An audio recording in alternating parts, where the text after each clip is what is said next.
बाबा भीमराव अंबेडकर जी की 130वीं जयंती आज मनाई जा रही है। हमारे साथ national commission for schedule cast के चेयरमैन विजय सापला जी हैं। सर, एक तो बधाई कि आज पहली बार नेशनल हॉलिडे मोदी सरकार में ये घोषित किया गया बाबा भीमराव अंबेडकर जी की जयंती पे। देखिए, आधुनिक भारत के शिल्पकार के रूप में, देश के संविधान के निर्माता के रूप में भारत रत्न डॉक्टर भीमराव अंबेडकर जी को हम अन्याय के खिलाफ न्याय दिलवाने के लिए, समाज सुधार के लिए और नारी के उत्थान के लिए, लेबर के उत्थान के लिए देश में बहुत बड़े काम किया। अर्थशास्त्री के रूप में उन्होंने बहुत अर्थव्यवस्था को मजबूत करने में बहुत बड़ा योगदान दिया। तो ऐसे आधुनिक भारत के निर्माता का आज 130वीं जन्म जयंती है, तो ये हमारे लिए गर्व की बात है कि भारत सरकार ने इस पे गैस्टेड छुट्टी घोषित की है। और इससे बड़ी क्या बात कर सकते कि हमारे लिए डॉक्टर अम्बेडकर जी बहुत बड़ी चीज़ हैं और उनके जन्मदिवस पे छुट्टी हो और सभी कार्य करें। सभी लोगों को जो एक सम्मान महसूस होता है कि आज सभी उनके जीवन के ऊपर अपनी अपनी दृष्टि से आज काम करते हुए कार्यक्रम आयोजित कर रहे हैं। भारत के संदर्भ में, भारत के इतिहास में यदि हम देखें सर, प्री इंडिपेंडेंस और इंडिपेंडेंस के बाद भी डॉक्टर अंबेडकर जी का जो योगदान रहा वो शायद ही हम कहीं उनको भूल न जाएं। ये भी इम्पॉर्टेंट है क्योंकि आज का कंटेम्प्रेरी वर्ल्ड को ये जानना कि उनकी प्रिंसिपल्स क्या थी, उनकी प्रैक्टिकलिटी क्या थी, उन्होंने जो कॉन्स्टिट्यूशन को एक मूर्त रूप दिया, वो इम्पॉर्टेंट है। लेकिन ये भी जानना ज़रूरी है कि समाज में समरसता बनाने के लिए उन्होंने जो काम किया that is unmatched anywhere in the world. आज आपने उद्बोधन में भी कहा कि ब्रिटिश कोलंबिया में भी उनके नाम पे एक छुट्टी का एक रेस्पेक्ट का उन्होंने घोषणा किया। देखिए, ये तो हमारे लिए बहुत बड़ी गर्व की बात है कि उन्होंने समानता के लिए, इक्वलिटी के काम के लिए किया। और आज विजय सांपला नाम का व्यक्ति किसी पद पर है, तो चाहे वो मंत्री रहा है, चाहे आज चेयरमैन है, इससे पूर्व में भी कई जगह पे काम किया है। तो अगर उसका कारण है तो एक ही एक कारण है, वो है डॉक्टर बाबा साहब भीमराव अंबेडकर। आज उनकी उन जैसे व्यक्तियों का जो समरसता दिवस के रूप में माननीय अटल जी ने उनके इस जन्म दिवस को समरसता दिवस के रूप में घोषणा की थी। और आज अटल जी के ही प्रेरणा से ही नरेंद्र मोदी जी काम करते हुए उस दिवस को समरसता दिवस मनाते हुए आज उन्होंने गैस्टेड छुट्टी की भी घोषणा की है। मगर जहाँ तक हम कहें कि भी भारत की बात करते हैं, तो जब भारत सरकार उनको इतना सम्मान देती है, लोगों में इतना सम्मान आता है, तो विश्व भी इसको देखता है। और आज ब्रिटिश कोलंबिया का जो न्यूज़ आ रही है कि उन्होंने आज के दिन को इक्वलिटी डेज, मतलब समानता दिवस के रूप में उन्होंने भी आज इसको मान्यता दी है। ये हमारे लिए बहुत बड़ी गर्व की बात है कि विश्व में भी डॉक्टर अम्बेडकर जी को समानता के लिए काम करने वाला व्यक्ति जो है, एक मानव होता है, एक महामानव के रूप में जानते हैं। उस महामानव के रूप में आज डॉक्टर अम्बेडकर जी को पूरा विश्व याद कर रहा है। ये हमारे लिए सौभाग्य की बात है और गर्व की बात है। सर, मैं जब आप चेयरमैन का पोस्ट आपने लिया था, उस दिन हम आपसे बात कर रहे थे कुछ चंद महीने पहले, और वहाँ पे ये बात बहुत उठ के आई थी कि सर जो कंप्लेंट्स आती हैं उनका निस्तारण नहीं होता, टाइम लगता है, डिले होता है। और आपने उस दिन कहा था कि मेरा लिए नंबर 1 प्रायोरिटी ये कंप्लेंट रिड्रेशल को करना है। आज वो आपने एक मूर्त रूप दिया। डिजिटली लोग इसको कंप्लेन फाइल कर सकते हैं, पूरी हिंदुस्तान में कहीं से फाइल कर सकते हैं। बहुत सारे आयाम हैं उसके कि एनी लैंग्वेज में अपना वॉइस अपलोड कर सकते हैं, अपने इमेजेस डाल सकते हैं, अपने डॉक्यूमेंट्स डाल सकते हैं। ये कितना सेटिस्फाइंग है आपके लिए chairman, as chairman of national commission for schedule caste? देखिए, जिस दिन मैंने 24 फरवरी को मैंने ज्वाइन किया था और उसके बाद मैंने विधिवत रूप से 1 मार्च से कार्य संभाला था। और तब मैंने घोषणा की थी कि जब आप मीडिया के लोगों ने पूछा था तभी मैंने कहा था कि मेरी चुनौती के लिए सबसे बड़ा काम पहला रहेगा कि इसका पोर्टल बनाना है। दूसरी चुनौती के रूप में जो हमारी पेंडेंसी अभी 67,000 के करीब जो फाइलें हैं उनकी पेंडेंसी को ख़त्म करना। तो आज जो मैंने पहली घोषणा की थी उसमें अपनी वचनबद्धता दोहराते हुए आज माननीय श्री रविशंकर प्रसाद जी के नेतृत्व में उनके सनध्य से और सोशल जस्टिस एम्पावरमेंट के राज्य मंत्री श्री रतनलाल कटारिया जी की उपस्थिति में आज उस पोर्टल का हमने लोगों को समर्पित किया है। और ये समर्पित करने से पहले हमने इस दिन को चुना क्योंकि ये पहले भी हो सकती थी, मगर डॉक्टर अम्बेडकर जी अन्याय के खिलाफ लड़ते हुए न्याय दिलवाने के लिए ये काम करते रहे। तो इसलिए हमने इस पे ज़्यादा ध्यान देते हुए आज के दिन पे ये उनको स्मरण करते हुए उन्हीं को समर्पित किया है। और इसमें माननीय मंत्री रविशंकर प्रसाद जी ने भी बहुत बड़ी उनके पूरे मंत्रालय के उनकी टीम में जो आईटी की जो है इंफॉर्मेशन टेक्नोलॉजी की पूरी टीम इसमें सहयोगी रही। और उन्हीं का जो एक उपक्रम है विसाग जो Bhaskaracharya institute of space and genetical ऐसे करके कुछ है वो इंस्टीट्यूशन, उन्होंने विसाग उन्हों की कृपा से ही आज ये इस काम को हम जो है वो पूर्ण रूप दे पाए। और इसमें जैसे कि आपने पूछा भी कैसे होगा, तो इसका ये भी है कि ये गांव-गांव में बैठे दूर दराज पर बैठे हुए कोई भी आदमी इंटरनेट पे काम कर सकता है, ये तो हम सब पहले से जानते हैं। मगर इसमें एक भिन्नता ये भी रही है आज तक के जितने भी ग्रीवेंसेस वाले रहे कि उनमें ऑडियो और वीडियो नहीं थे। उसमें कॉपी अटैच कर सकते, फाइल कोई अटैच कर सकते थे, फ़ोटो अटैच कर सकते थे, मगर ऑडियो और वीडियो नहीं थी। इसमें हमने ऑडियो और वीडियो को शिकायत के रूप में भी एविडेंस के रूप में भी उसमें अपनी वो डाल सकता है। और ये एक बहुत बड़ी कह सकते हैं कि नई इसमें हमारे ग्रीवेंसेस में एक इस पोर्टल पे ग्रीवेंसेस मैनेजमेंट पोर्टल जो है उस पर एक विशेषता ये भी रहेगी। और इसकी एक विशेषता और भी है कि सभी के पास इंटरनेट नहीं होगा, सभी के पास कंप्यूटर नहीं होगा, तो उसकी लिए भी हमने कहा कि जितने भी कॉमन सर्विस सेंटर हैं उनको सभी को इसके साथ अटैच करते हुए ये कहा है कि अगर वो छोटी सी अपनी कोई भी नॉमिनल फीस निर्धारित जो उनकी होती है उसके साथ ये देकर वो अपनी फीस देकर ये अपनी शिकायत का उसमें दर्ज करवा सकता है।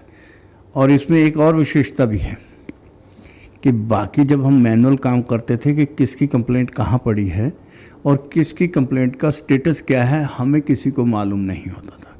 अब ये कंप्यूटर हमको अलर्ट भी करता रहेगा।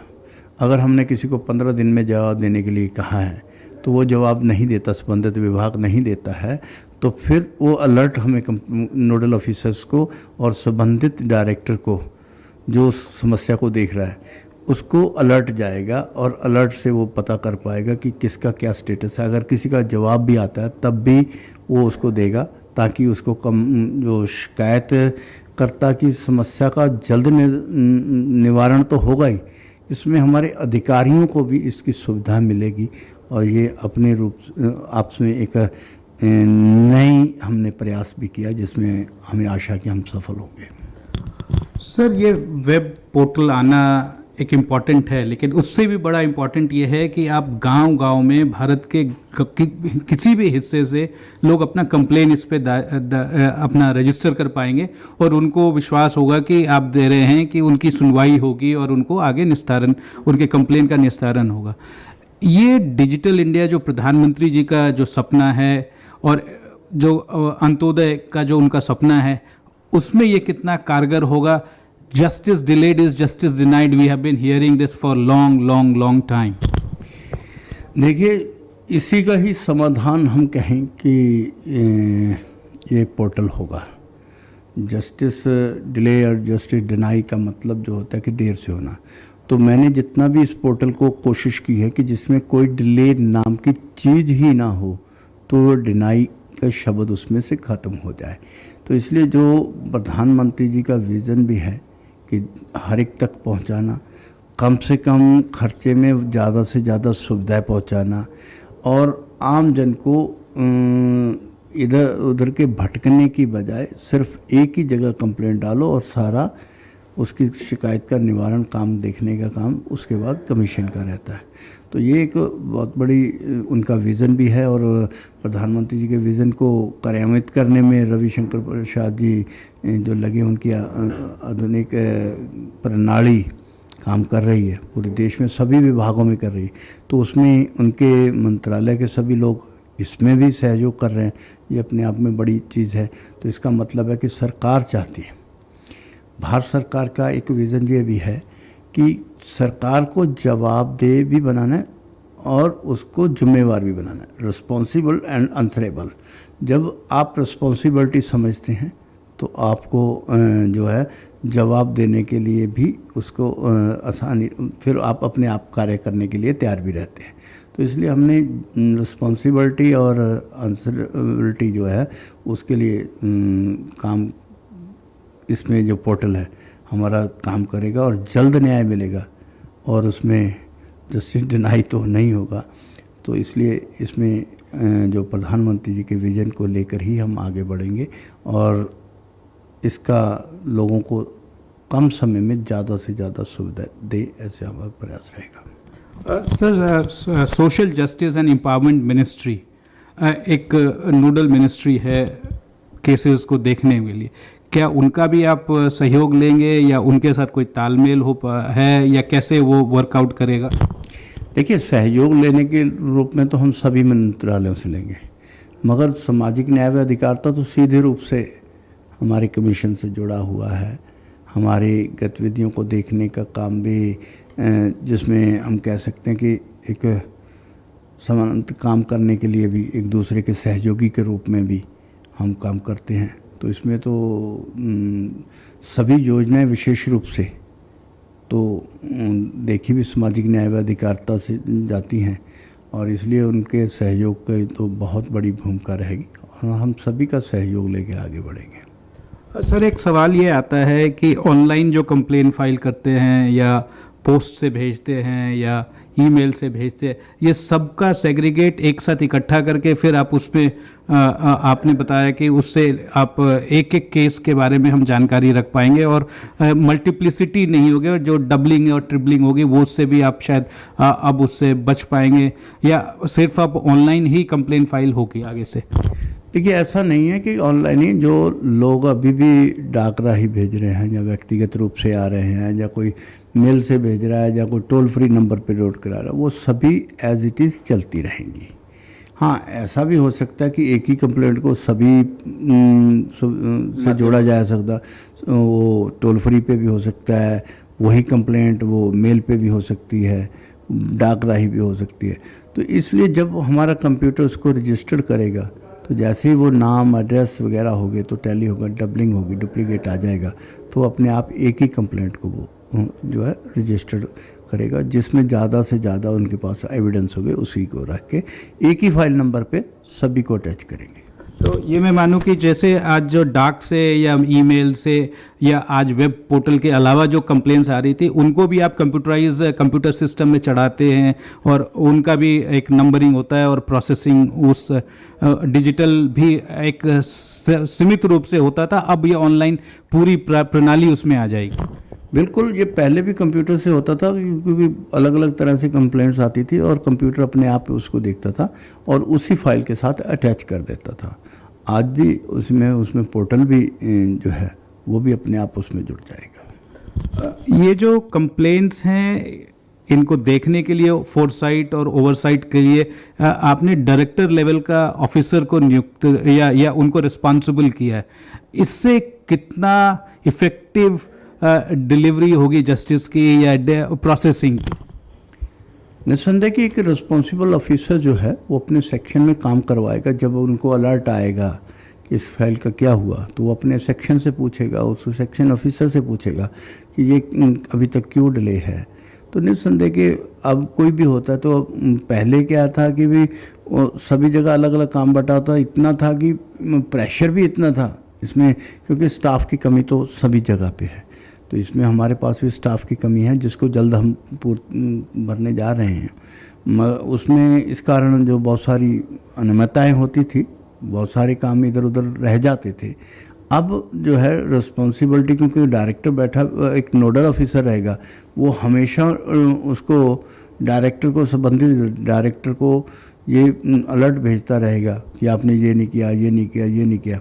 तो उसकी पेंडेंसी की रिस्पॉन्सिबिलिटी भी उसी की होगी।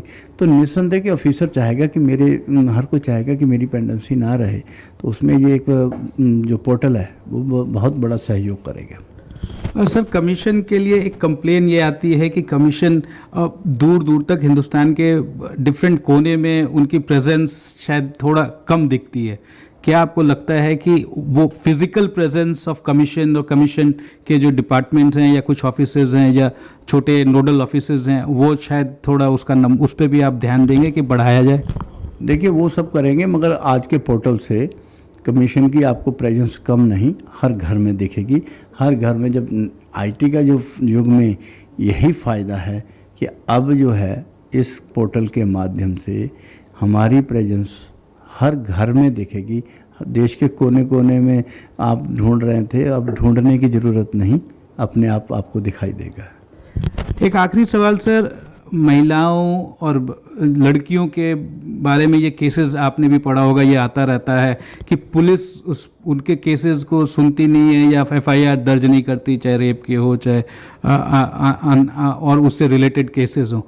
आप उस पर कितना स्ट्रिक्टनेस और क्या संज्ञान लेंगे ताकि एटलीस्ट केसेस जो हैं वो रजिस्टर हों, तभी आगे बात बनेगी? देखिए, हमारा महिलाओं के केसेस को तो देखने के लिए महिला कमीशन है, मगर महिला अगर वो अनुसूचित जाति की भी है या अनुसूचित जाति, वो कमीशन हमारा देखता है।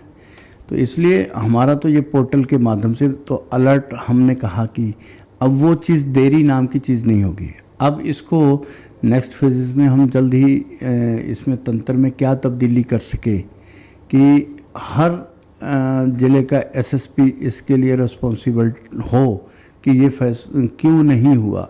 तो अगर जब तक ये तंत्र नहीं होता तब तक ये संभव नहीं है, मगर अगर भविष्य में हम इसके ऊपर माध्यम पर काम करते हुए आगे बढ़ेंगे तो मुझे लगता है कि हम इसमें भी सफल होंगे। और सभी जिला के जिला अधिकारी, चाहे वो डिप्टी कमिश्नर डीएम जिसको बोलते हैं, और चाहे वो एसएसपीज़ हों, उनको भी किसी तरह से इस दायरे में लाया जाए कि वही अपनी रिस्पॉन्सिबिलिटी को समझते हुए जवाबदेह बने, तब ये अपने आप इस समस्या का समाधान भी होगा। Indeed sir, justice schedule caste commission ने ये एक बहुत बड़ा इनिशिएटिव लिया है और इससे बहुत आगे इसका निस्तारण भी होगा और व्यापकता भी। आपने जैसे कहा कि अब तो ये घर घर हम पहुंच चुके हैं, लेकिन एक चीज़ और भी इम्पॉर्टेंट है कि इसका अनाउंसमेंट और इसका प्रोनाउंसमेंट, क्या एडवर्टीजमेंट या घर घर तक लोगों को बताने के कि ये सर्विस भी आपके पास अवेलेबल है, इसके लिए भी आप लोग कुछ प्लान कर रहे हैं?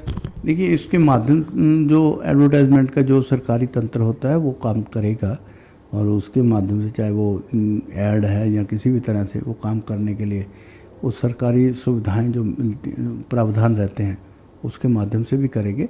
मगर इसमें मैं ये कहूँगा कि मीडिया का बहुत बड़ा रोल है। मीडिया चाहे तो बहुत बड़ा रेवोल्यूशन भी ला सकती है इसी माध्यम से ही, इसको अपना एक टारगेट बना के चलेगी। तो मुझे लगता है कि हम हर घर में और जल्द पहुंचने में सहयोग मिलेगा।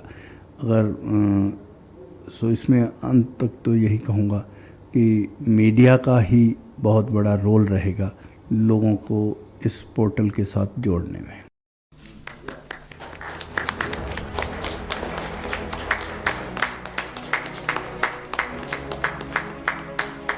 National Commission for Scheduled Castes was set up under the Article 338 of the Indian Constitution to investigate and monitor all matters relating to the safeguards of scheduled castes under any law for the time being in force or under any order of the government, and to evaluate the working of such safeguards and to inquire into specific complaints with respect to deprivation of rights and safeguards of the scheduled castes.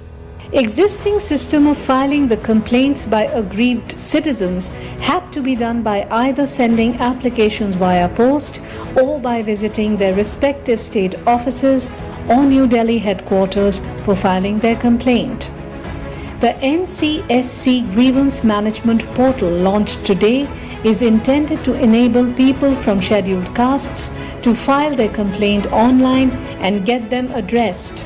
However, offline processes are still available to the public, but this portal not only makes it easier for a complainant traveling from afar, but is also a safer option considering the COVID-19 pandemic situation in the country. NCSC Grievance Management Portal will facilitate aggrieved persons from the scheduled castes to file complaints by first registering themselves for filing their complaint about any incident of atrocity or complaints related to service matter and social and economic matters, etc., in an easy as well as safe manner. The portal is available in English and Hindi languages. However, users can upload their complaint in any Indian language. The portal ensures that grievances are registered and acknowledged promptly through a unique file identification number for future reference. A complainant has the option to upload the audio and video file as well. Apart from bringing in ease of usage to the users, the inbuilt robust e-filing system will enable the Commission to ensure compliance of legal and other safeguards against the exploitation of scheduled castes, take necessary actions and resolve issues within stipulated timeframes and meet the constitutional mandate in a more effective manner.